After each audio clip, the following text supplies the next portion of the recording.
All right, all right. Hello, all you sports fans out there in podcast land, and welcome once again to another edition of Babbling Brooks, your new favorite podcast, where I, your host Brooks, try to bring you some of today's sports news with just a little twist of my point of view. Hope everyone is having a terrific Thursday wherever you are out there in this big old world here in Atlanta.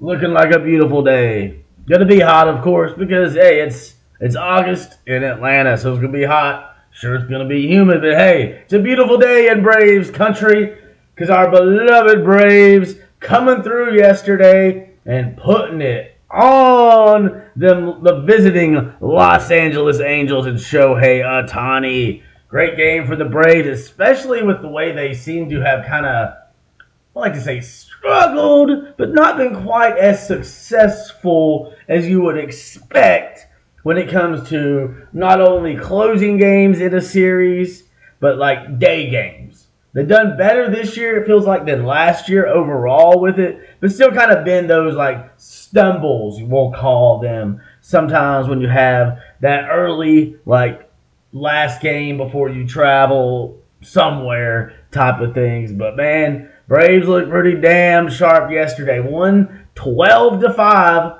after the bats being pretty much shut down in game one of the series, losing that one 4-1. Looked much better game two, won that one 5-1, but did not expect the Braves to just break it open like they did.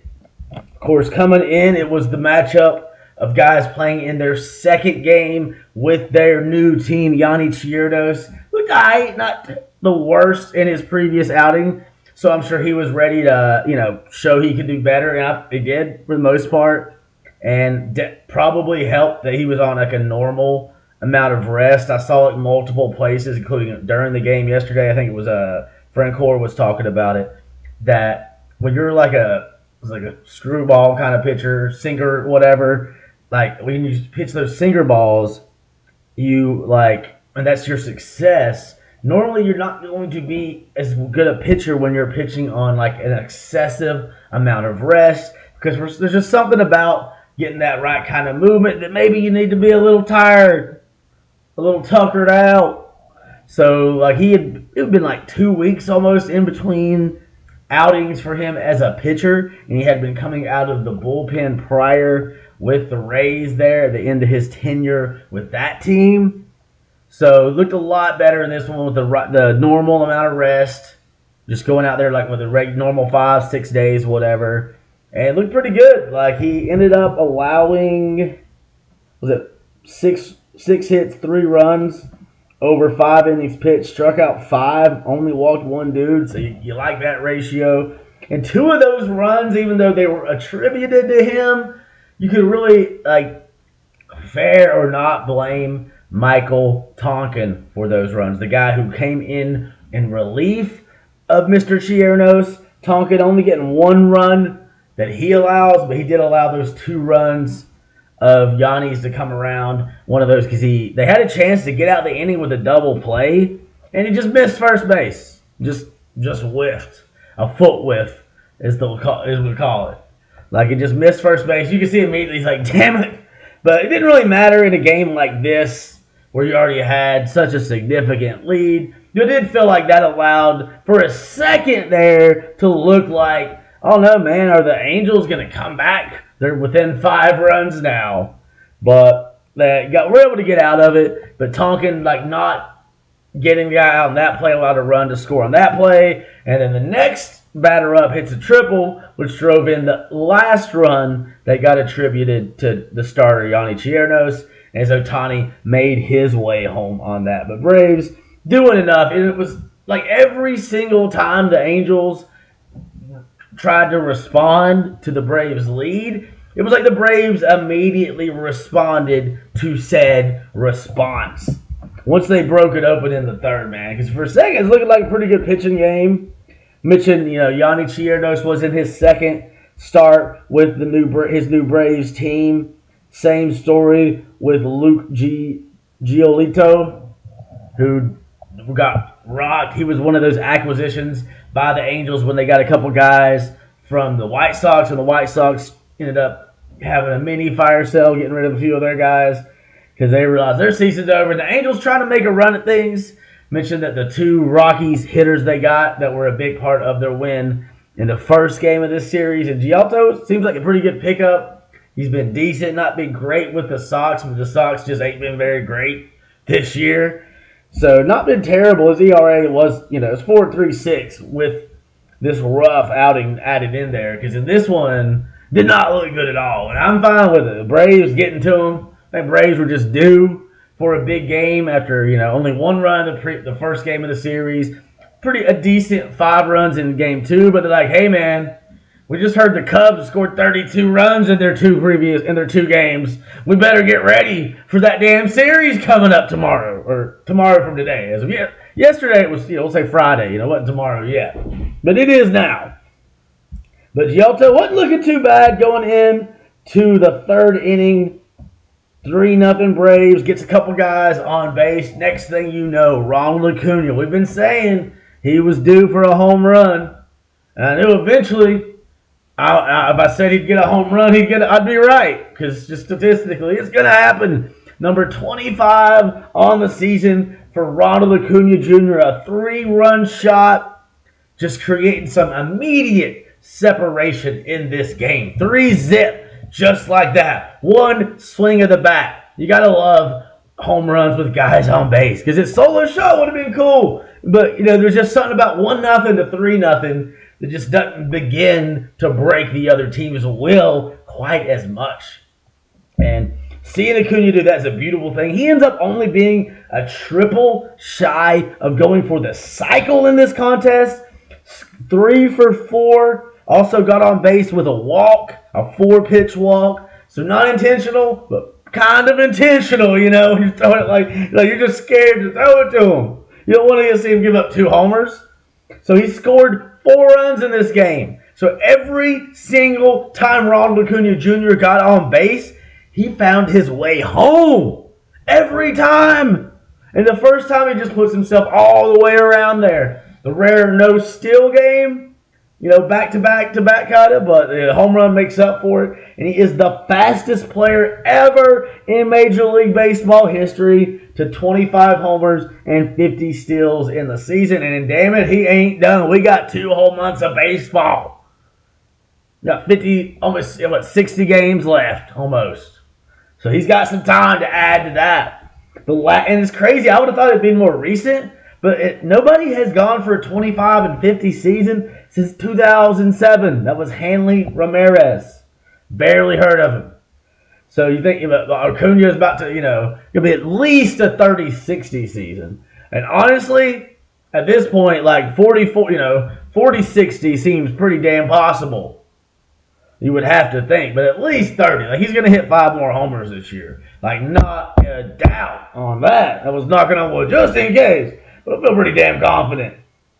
And hitting 335, third in baseball right now. He did recently get passed by Freddie Freeman Jr. when it comes to total bases and batting average. Some people saying that would put Freddie Freeman maybe threatening Ronald Acuna Jr.'s MVP season. I doubt it. Maybe, but I still feel like just the way Ronald Acuna Jr. is doing it, unless he really, really fucking stumbles down the game, which, like I said, I don't see happening, then, I feel like it's his, man. Because Luis Arraez, him hitting 400 was kind of a threat to Ronald Acuna, but it's less likely. But still, Luis Arraez is one of the highest batting average at this time of the year. So he's still, a pretty damn good year. He's still hitting 380 something. So it's not like he's out of the running, but just less likely than it seemed. The Marlins have stumbled some. I saw they did win last night, which is good. They're playing the Phillies. I want that to be a back and forth series because they are literally both right there together, 12 games behind the Braves. So yeah, just beat the shit out of each other for us a little bit. Go ahead and do that. But Acuna hitting 335 on the season, and just what a year. Only took him 106 games. So there's 56 games left in this season. Acuna's just going to add to that, man, and just he's having fun. This whole team's having fun. They're all doing the synchronized, like, flying. They started doing, like, the wings, the ball just flying out the park. And, yeah, whatever it's doing, it's working, man. Sometimes this team makes me think of, like, the 2015 Carolina Panthers in football, where they were just having fun all the damn way. I think this could end better, though, with an actual championship as opposed to the Panthers just falling flat against the Broncos in the Super Bowl. Like, when they finally, people were like, maybe this team is good. They're going to win. Like, after being told we were the worst undefeated team all year until we lost, and then be like, they're still overrated. And one team, when the media was finally on our side, was the Broncos game. It was like they knew we were going to lose. Let's pump them up for this.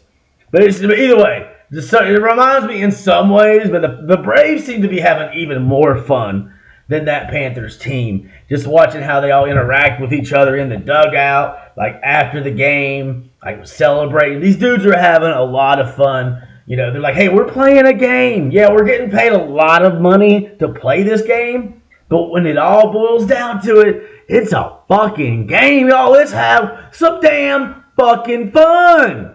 And I love it. I'm there for it. That's one of the things I enjoy that the younger players have brought to change to the game, making it a little more fun. Because sometimes with baseball, there was just all, unwritten rules, can't have fun.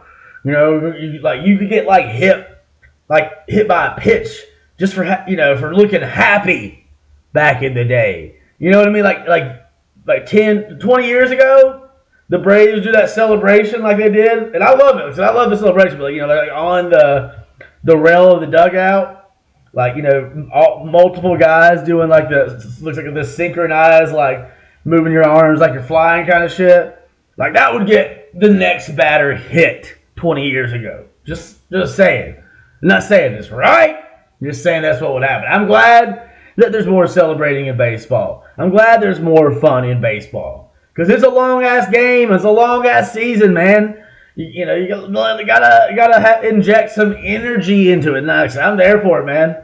Let the Latin players bring all the damn energy to baseball, man. It needs it. It's great. It's a beautiful thing for this game. And we're spending all that time, and we're only 3 runs in. I've only talked about Ronald Acuna's home runs. I ain't even gone deeper yet. Let's do that.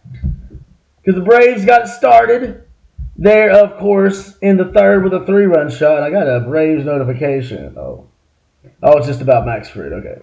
I was like, I hope this is bad news, but it's not. It's just an ESPN Plus article notification about Max Fried. I'm like, I'm not going to read it. I don't have ESPN Plus, but I know it's a great thing having Max Fried on the way back. Of course, we'll get to that. We're still talking about this incredible 12-5 Braves win. There's 3 runs in the third, and then that's a pretty good start, right? 3-run homer, your best player. Next up, though, the Angels trying to respond, man. They put a run on the board. Hunter Renfroe, one of his 2 RBIs, knocking in one of those Colorado Rockies CJ Cron that they picked up. So hey, 3-1. Maybe they're gonna make it a little tougher than it looks like for the Braves. Not to be, because the Braves coming to the bat in the 4th inning, they're like, oh yeah, that 1 run, that's cute. Here is 6 more. So you thought that 3-run third was a nice kind of opening the game up a little bit. In the 4th inning, the Braves broke the game all the way the fuck open. 9-run inning, just like that. The 6 runs in innings, 9 runs in 2 innings. Just like that. It's a 9-1 Braves lead. Let's talk about how that inning unfolded. Michael Harris II comes up to bat. He's got Eddie Rosario, Orlando Arcia on base. Michael Harris II, RBI single, knocks both guys in. And it was really cool. You got to watch the replay talking about it doesn't really do it justice. Like the slide that Orlando Arcia pulled off was beautiful because the timing of the throw wasn't that far off. It could have been out, very well have been out. For a second, I was worried that they might challenge it and him be out, but I saw the replay. I was like, nah, he got in there. It was like, Brandon said on the Braves broadcast, some Orlando Magic on the slide, man. Like an old school hook slide. He's kind of coming around and goes just enough towards, the infield to, sort of, get away, be able to avoid, and just go right under the tag coming in. And at the time, okay, cool. 5-1. But, that could have changed a lot of stuff if you have an out there. But instead, the Braves just keep going. A couple batters later, after Harris is driven over to third by Ronald Acuna Jr.'s base hit, single, one of his 3 hits. Oh, man, so just triple away from the cycle is all. Ozzie Albies sac fly brings in Michael Harris the second. Ronald Acuna Jr. over to second base. But, hey, it doesn't matter where he's at. No chance to steal here. Austin Riley, 426-foot home run. Just like that, it's 8-1. The Braves weren't done yet, though. Matt Olson next up knocks it out the park. He's only 2 homers away from Shohei Ohtani for the Major League Baseball lead. He's got 37. Shohei's got 39. And he still leads Major League Baseball in RBIs. Matt Olson, 91 total RBIs on the fucking season, y'all. 37 of the year for him. Austin Riley, I guess he got a little jealous. Ronald Acuna Jr. moving ahead of him in the home runs. He's like, you hit number 25. You know what? I want to hit number 25 too, boy. Let's have some fun. Come on, dude. And that's great, man. It was so cool, too, because that gives Matt Olson and Austin Riley, and they've done it in different order, but that's 6 times they've gone back-to-back home runs this year. 6. Team record. Breaking, I think the record was 5 by it was Chipper Jones and Brett Boone, who honestly I forgot was a Brave. Obviously not Chipper, but Brett Boone. I forgot he was a Brave. The Boone brothers, man, they were all over the place. Of course, Bob Boone, the father, I think he ended up with 3 sons in Major League Baseball. It's Brett and Aaron. I feel like there was one more I can't think of off the top of my head. So not only had they got 6 for the year, but that's 5 months in a row. First time that's ever been done by teammates in Major League Baseball history, where they had back-to-back-to-back-to-back-to-back months, where they had back-to-back home runs. It's incredible. This team is going to end up shattering the team record for home runs in a season. Looks, unless they really go through a lull, they're going to break the Major League Baseball record set just a few years ago by the Minnesota Twins. They still have only 9 players, that have 10 or more homers. Travis d'Arnaud, I believe, will join the double-digit dinger club very soon. We just had Orlando Arcia, Michael Harris the second get in there. Like I said, next up, Travis. I was kind of hoping he would do it yesterday when he came up with the bases loaded after they intentionally walked Matt Olson. He got walked 3 times in this game, 2 of them intentionally. And I was like, oh, man, Travis, make them pay. Make them regret the insult of that. We want to see Travis hit. And obviously, it's not really an insult. The way Matt Olson's hitting the ball, you can't really blame him. Sort of how we walk Shohei sometimes intentionally. It's going to happen. Like somebody can hit the ball like that. You don't want to give them any chances to hit it. Especially Travis, not bad, but when you compare him to Matt Olson, he's just okay, offensively. That's fine. Travis d'Arnaud is, our backup catcher at this point, which is crazy to think, as good as he is. That's just how blessed, how stacked this Braves team is. So, and the catchers in general have not been hitting great for the team lately. So you can see being like, yeah, we'd rather face the catcher than Matt Olson. That's understandable. I'm sure Travis doesn't like it. I'm sure he would have loved to turn that, so it was cool to see him with the 2 RBI single. Give us a little extra cushion there, but been even better. Grand slam, that would be a grand way to join the double-digit dinger club with his 10th homer. But he's still sitting at 9. I believe Travis d'Arnaud very soon will get home run number 10 and give us 10 Braves in the double-digit dinger club. Let's see, and of course, at that 4th inning, man, Braves just breaking it open. Ozzy also ended up having a triple in this one. Ronald needed one, but Ozzy, he kind of borrowed Ozzy's triple. That was really cool to see. Anytime I see Ozzy hit a triple, it takes me back. 2017, first game I went to at Truist Park. I was just going to was still SunTrust Park at the time, whatever. That was when I was just going to one Braves game a year, just as sort of like a tradition with my family. I wasn't really into the Braves, and I was interested in their success, but I wasn't like watching every game, really focusing on it all that much. Like my first 5 years in Atlanta, just kind of like casual sports fan. Like I kind of fell out of watching basketball and baseball. Really, I still watch football. I think football is like the easiest to sort of keep that connection going. There's only one game a week for your team, only 2 or 3 days in the week that is going on. Whereas basketball and baseball, every day there's fucking games throughout the season. In basketball, 82 games, baseball 162. So football was 16 to 18 games, a little bit easier to keep up with. But when I saw Ozzy Albies hit a triple his rookie year, 2017, I believe Sticker was already the interim manager at the time. I can't remember timing of the year. I'm pretty sure Freddie had just been fired. Freddie Gonzalez. Brian Sticker just going to be this minor league manager, been around for 40 years. He can hold it down for a couple months until we get a real replacement. And the team did so good under Brian Sticker. The rest is history. He's a World Series champion. I think he could very well get a second World Series championship, become the best Braves manager ever. Apologies to Bobby. It's just a fact. Number 2 would put Sticker over him. That's just it. And he's still got to do it, though. Ain't done it yet. But seeing Ozzy Albies hit a triple at that game in 2017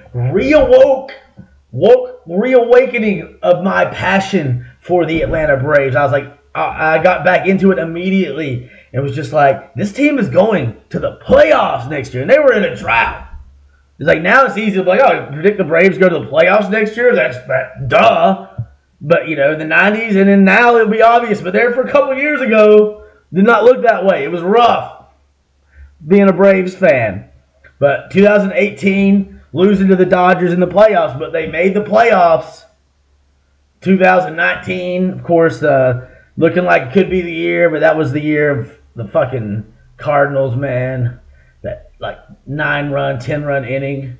So that was terrible. I'd gone to jail that day if I was still drinking. Probably came close anyway. Some of the shit I was shouting. But if I was drinking, I would have ended up blacked out, pissed. I would have ended up fighting people, and I'd end up in a hospital or jail. So thank all that I'd already quit drinking before 2019. Actually, 2017, last month was 6 years. So California sober, I guess we'll say. Because I still smoke weed, dabble in some psychedelics here and there, special occasion. But I ain't drank, I ain't sniffed or snorted nothing. 6 years, so yay me, yay Braves, because they still weren't done. 9-1 lead, but the Renfroe knocks one in. Escobar with the triple, of course, that was part of those runs we talked about scoring right pretty much when Tonkin replaced Chirinos in this game. So 9-4. Still pretty solid, but you feel like maybe they can make a game of it. There still was 3 innings left. And in baseball, a lot of shit can happen in 3 innings. I mean, the Braves scored 9 runs in 2 innings, so it's not to say the Angels, all this offensive talent, they couldn't do something too. And the Braves bullpen wasn't going to let them do it. But offense put a little more on the board just in case. Talked about Travis d'Arnaud coming up bases loaded after the walk to Matt Olson intentionally. He knocks in 2 runs just like that. It's 11-4. 2 innings later, Ozzy Albies, doesn't feel like he's done enough in this game. How about an RBI double? 12-4. And let's look at Ozzy's RBI totals because he is actually way higher. It's number 7 in the league in RBIs, which is not necessarily what you expect for second baseman. He's tied for 7th. He's got 76 RBI on the year. Not impossible to think he can get to 100 on the year. It's a great year. Not a big guy at second base. He's a regular looking second baseman. So him to be hitting like that, the threat that he is just shows how deep, how dangerous this fucking Braves lineup is, y'all. It's just crazy. Like just like everybody, you got your 9-hitter going 3 for 4 in this game, scoring 3 times, driving in 2 runs. That's Michael Harris II. And after an abysmal, terrible start to the season, dealing with some injuries, of course, he's now hitting 283 on the season. And then you look at break down his average even more. He's hitting hit 324 last month for the month of July, give or take. And if you break it down even more, like the last week, the last 2 weeks, he's over 400 average. So Michael Harris II is on fire. He's hot right now. He's like Hansel and Zoolander. So hot right now. And it's just that's your number 9 hitter. Your number 9 hitter, man. It's great. And everybody eating in this one pretty much. The only 2 Braves not getting hits. Eddie Rosario still gets on base with a walk and finds his way home. So Marcell Ozuna 0 for 5 in this one. The only Brave to not get on base. And I hate to say, I was hoping he'd get in on the fun because he did break it out a little bit recently after struggling offensively, having a couple of homers there. It's just going to come and go. It's just going to be that way with Ozuna. I guess we're going to have to accept it. We'll see if, Ryan Snitker's patience with him changes any. Because you can't go too long in between, doing something. But it helps that this team is just so stacked that, you can sometimes go a while because it's like someone else is always going to be picking up the slack. But you don't want to read too much into it. Ozuna, he's after that terrible start, he's done pretty good. Just kind of stumbled there for a couple weeks. He still has 22 homers and almost 50 RBIs on the year. But just kind of sucked. After that Milwaukee series, it was hoping that was him, the reawakening sort of Marcell Ozuna. But this series against the Angels, not so good. He just ends up being, 1 of 11 in this series. He got on base once with a walk. Otherwise, 3 strikeouts. So at least he's not striking out a lot. He's making contact. But, you'd like to see him get on base more. But, he's, just everyone else on the team does so well that usually you don't worry about it too much. And it's not like we have somebody as a DH that's really going to be someone that is going to be better. Other than maybe you get the catcher some more at-bats. Maybe that will help the catchers out.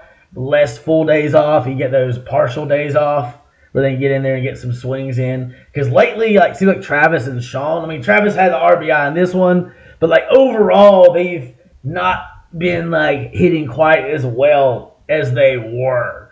But just they were overperforming, you would say, too. And still, the defensive stuff you'll take. And just the combination of those 2 catchers, you combine that to other catching combinations around the league, still going to be, one of the best. Even when they struggle, you'll take that catcher combination over pretty much any combination that there is out there right now in Major League Baseball. Because Travis d'Arnaud on his own will be starting. He would be the number 1 catcher with most teams. So to have an all-star catcher as our backup catcher, it's a damn good situation to find yourself in. Let me see what else, because I've gotten notes and I've not really used them, so I want to make sure I haven't missed too much off of my notes. Just the way this team is hitting, just incredible. Acuna going 3 of 4. He's 335. Ozzie Albies hitting 258. Austin Riley 276. Matt Olson 263. Travis d'Arnaud, though he struggled some, still hitting 256. Ozuna, gone down a little bit lately. He's still 231, which doesn't sound great, but considering how bad he was in April and last month being a little bit of a struggle, so he's not someone at this point in his career you expect to hit for much average. It's just going to be when he comes up, he's got that potential to blast a home run, knock a big bases clearing double, whatever. He has that potential. And he still can hit for average. There was a point in this year where he had the second longest active hitting streak in baseball after his teammate Ronald Acuna Jr. Both of them had 15 at one point. 15 plus. So, yeah, he can hit, but it's just not going to be as consistent as you would like sometimes. Eddie Rosario is sort of in that same category. He can break out It's just a question of when he'll do it. He's in 246. Arcia getting back there closer to 300 after falling down more like the 280 territory. He's hitting 296. And Michael Harris II, we already mentioned he's hitting 283. Great job. Yonny Chirinos, we talked about him. I feel like this kind of outing definitely gives you a little bit of confidence that he'll get it. He's going to get a chance to lock down a rotation spot. You got Max Fried coming back tomorrow. Soroka, we'll see what he does there in AAA. I'm at the point where I honestly wouldn't be surprised to see Soroka be like a kind of long relief guy. I still think he has the capability to be a starter, but if a team ends up so stacked, I still think if you can't fit him in the rotation, he's still like a good option to have as someone that can give you 2 or 3 like solid innings of relief.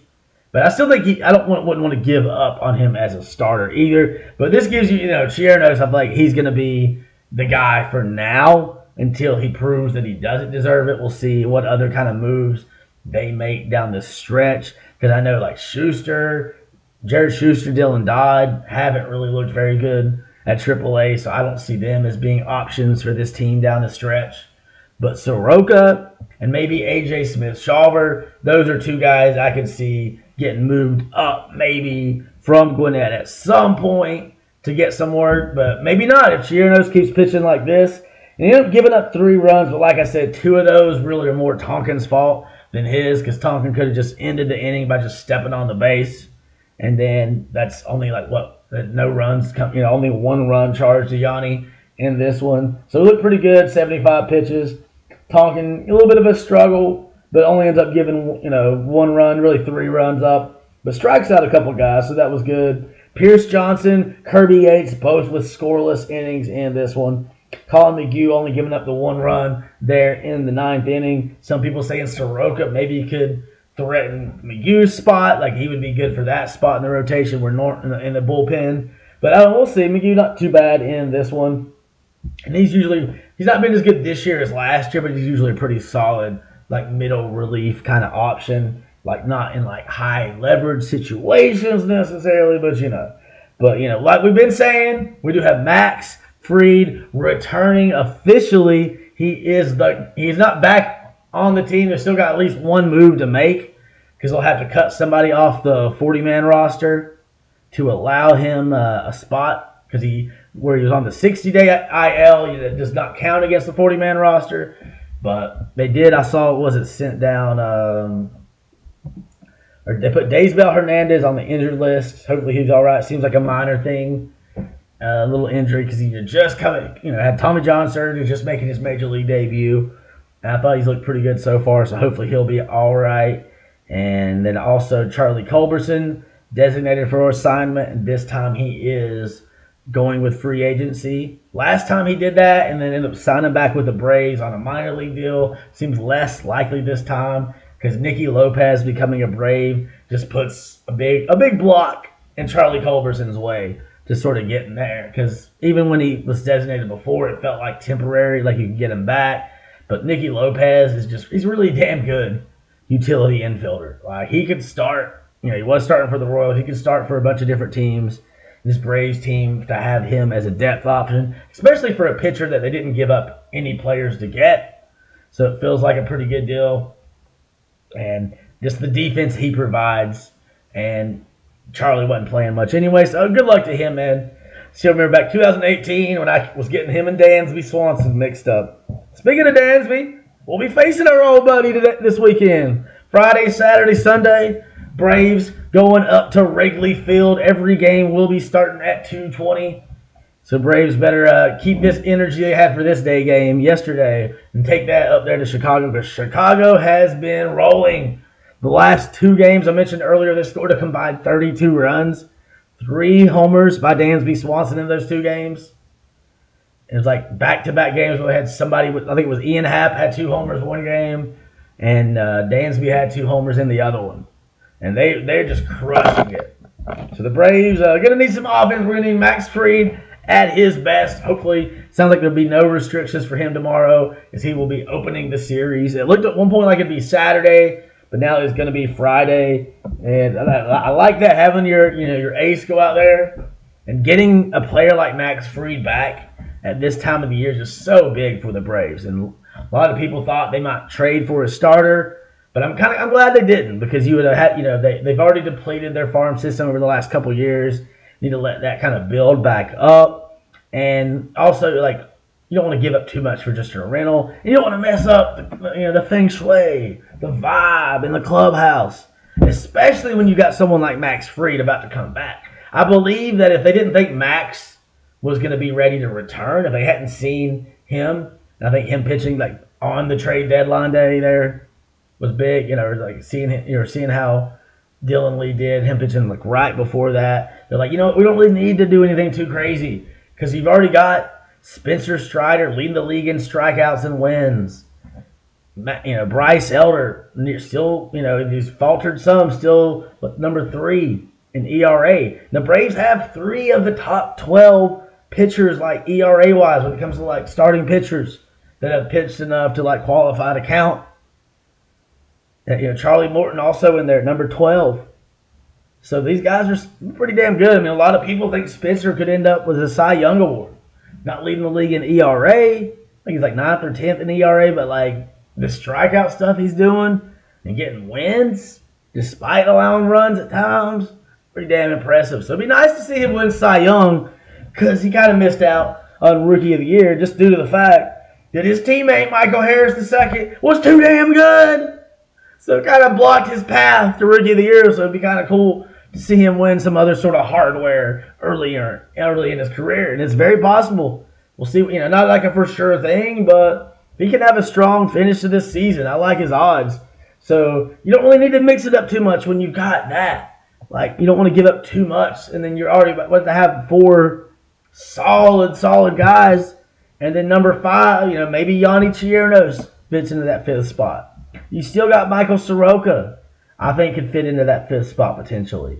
A.J. Smith-Shawver has struggled, but has also looked pretty good at times for this Braves team. He's still there in Gwinnett. So, this team's a lot of fun to watch. This Cubs series should be a lot of fun to watch. It's Max Fried going up against Kyle Hendricks in the first game tomorrow. Game 2, gonna have Bryce Elder going up against undecided. Bryce going for win number 9 on the season. Great year for him. We definitely couldn't be having the year we're having if it wasn't for Bryce Elder. Yeah, Spencer Strider's been more splashy, flashy, fun to watch. But Bryce Elder, outside of a couple rough outings, has had a really damn good season. Remember how long he was leading the league in ERA. And he's still right up there near the top. And just does it in quiet kind of ways. But so we could not be having the season we're having without him and Spencer Strider. And even Charlie Morton, who's kind of struggled at times. He's still good old dependable Chuck, man. You know what you're going to get. Hopefully he's going to get back in the winning column after losing a couple games. He's 10-9 coming into this one. 3.62 ERA. He'll be going up against Justin Steele of the Cubs. He's got a 2.65 ERA. He's 12-3. And the Cubs are coming in hot right now, too. A lot of people thought they could end up being sellers at the deadline, sort of turned into buyers. Not big-time buyers, but getting their second baseman there. They've won 2 in a row, and they've won 8 of their last 10 coming into this series with the Braves. And their last 2 games, they actually play today, so they have one more game against the Reds while the Braves get the day off today. And the last 2, though, the game 1 of this series, the Reds and the Cubs won 20-9. Now they've scored, I said 32 runs. They've scored 36 runs in their last 2 games. My bad. Sorry, I didn't mean to slight you. Yeah, Ian Happ hit 2 homers for a combined 832 feet in their 16-6 win. Dansby with 3 homers in the 2 games. And just considering too they lost Stroman to injury. Hopefully that's not out too long. But the Cubs, man, they're kind of on a nice little roll. Hopefully the Reds can weaken them up for us tonight a little bit. Cool them off, But yeah, they've won 8 of their last 10 coming in. The Braves have won 6 of their last 10. Braves are 12 games up on the Phillies, who lost to the Marlins last night. Marlins 12.5 back. The Mets falling into the category where you only got to think about him, other than when Acuna, his brother, makes his major league debut with him, which I would assume happens this year. We'll see if they put that off till next year. But the way they're playing, you want to get some of these prospects some work because you're 19 and a half games out. I mean, yeah, they're technically in the wild card race, but they're just trading away the way they did. Like, they're not planning on being competitive right now for a couple of years, probably. That's why that's what they told Max Scherzer. Like, they couldn't guarantee him they'd be competitive next year. So he's like, well, I want out. And the Reds are 3 games ahead of the Cubs right now, half a game ahead of the Brewers in the Central. They've lost those 2 in a row. So the Cubs trying to gain some ground, man. They kind of were farther back, not a team looking like they were going to do much. So good for them.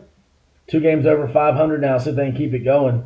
They are 29-27 at home at the friendly confines of Wrigley Field, a magical stadium. If you've not been there and you're a baseball fan, you are missing out. The Braves' away record is 32-17, so not too bad. Braves been pretty good, especially against the National League on the road. Out in the National League West, the Dodgers and the Giants both have won 2 in a row. Dodgers still 2.5 ahead of their former crosstown, now cross-state rivals. Because you think both those teams, how big that would have been. Be a fan. How would that have been like in the 50s when they both, 2 New York teams just leaving the city. So you go from having 3 teams to having 1, just like that. And all of a sudden there's 2 teams in California. When St. Louis was as far west as it went before that. Definitely game-changing time for baseball. So we'll see what they do there. The Diamondbacks still 5.5 out. They've lost a couple in a row. Lost 7 of their last 10.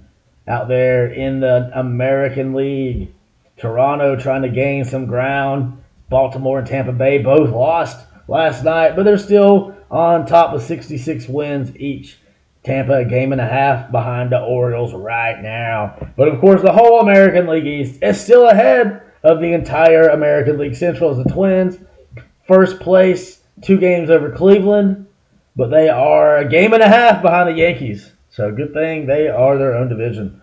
Texas, the Battle of Texas still raging there on top of the American League West. Both teams taking advantage of the Mets selling, getting Scherzer and Verlander for the Astros there. 2 wins in a row for the Rangers right now. The Astros have won 3 in a row. They've won 7 of the last 10.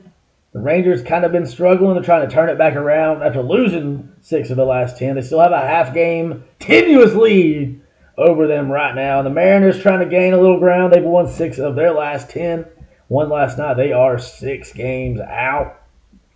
Great time to be a sports fan, baby. And, of course, tonight, the first NFL preseason game of the year. The Jets and the Browns. Are we going to see Aaron Rodgers? Will we see Deshaun Watson? Who has more pressure? Saw a talk on it. Was it Get Up this morning? They were talking about that. Kind of people were split because you got, it feels like Super Bowl or bust for this Jets team. All the hype around Aaron Rodgers coming to town feels like he at least needs to get them pretty damn close to the Super Bowl. And Deshaun Watson, after kind of a not so good season, after coming back from the suspension last year, maybe our expectations sort of dimmed a little bit for him, like down slightly, or just the fact that he has such a large guaranteed contract, like that pressure's still there. Like, people are going to start saying, why the hell are you giving this guy so much damn money? Because the whole thing is supposed to be good on the field, so you can ignore or at least gloss over, according to them, some of those off-field things, some of the accusations that stemming from his massage sessions. But if he's not performing on the field either, then it's like, damn, man, we really wasted money. We really put our necks on the line for you, and you letting us down. Not doing shit, but he might be like, whatever, I've got guaranteed money, bitch. So that'll be something to watch. I doubt you're not going to see either one of those quarterbacks for more than 1 series if you see them for that tonight. Because this is really not even just preseason, but it's like pre-preseason. The Hall of Fame game in Canton. I guess they got must mean that the ceremony's coming up soon. I still say that would be an awesome vacation to try to do a trip that includes the Major League Baseball, the Baseball and the Basketball Hall of Fames, and Fenway Park. I think I could do it looking at a map. Maybe I have to get a friend that can drive and rent a car or something. But that'd be a cool little like baseball vacation because I still ain't been to Fenway Park. That's definitely on my list. The other like historical park I've been to Wrigley. And it was magical. Wrigley is still the only Major League Baseball park that I've been to that's not a Braves stadium. And I've been to all three Braves Major League stadiums. So I'm very proud and excited about that. If my family had waited one more year to visit Atlanta for the first time, I would have never seen one, let alone two games at Fulton County Stadium. Of course, they lost when I was there. But I got to see two games at Fulton County Stadium while Turner Field was still Olympic Stadium. And now I live a 10-minute walk, 15-minute walk from that location, and it's just Georgia State football stadium. I still haven't even seen them play there. I need to do that. College football. There's a lot of shit going on, all in sports. NFL is about to start. College football will be starting soon. Florida State University apparently threatening the ACC that if they don't get like better money, they're going to try to leave. Like college football, there's going to be some landscape altering shit about to happen because you already got Texas and Oklahoma leaving the Big 12 to join the SEC. You've got UCLA and USC leaving the Pac-12 to join the Big 10, taking the LA market out for the Pac-12. Big get, because the teams aren't quite as good as they used to be, like historically, but that's just a huge media market. And my prediction is at some point it's going to come down to, there's five the Power Five, they call them the Big Five conferences. Like the Big Ten and the SEC and the Big Ten are the best, especially when it comes to football. And they're going to keep trying to expand. Like, I believe that it's going to go from 5 to 3 within the next year or two, maybe all the way down to 2. Maybe you end up with 2 mega conferences. There's talk behind the scenes of like putting $1 billion investment together, and then you can just build your own conference. That, it could be you need a lot of money to buy some ACC teams out, because apparently they've got like ironclad, like it's tough to get out. Like if that's the thing, if FSU wants out, they're gonna have to pay a big time. But the ACC, like their media rights isn't up again until like 2036. So, they think they're going to be like way behind some of these other schools.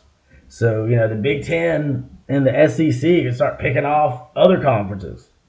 But I think either the Big 12 or the Pac-12 is going to have to combine with part of the ACC to really have a chance to survive. Like maybe they do like, or the Big 12. Those three conferences, in my opinion, are going to turn into 2, maybe 1 major conference.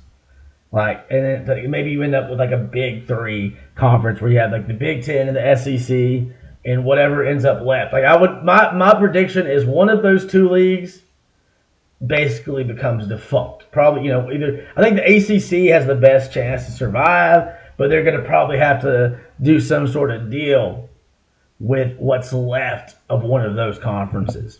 Maybe the Pac-12, but at least one of those conferences, in my opinion, between the Big 12 and the Pac-12 will not survive this. But that's been said before, at least not as a major. Because if they lose Oregon or Washington, like how do you really survive that?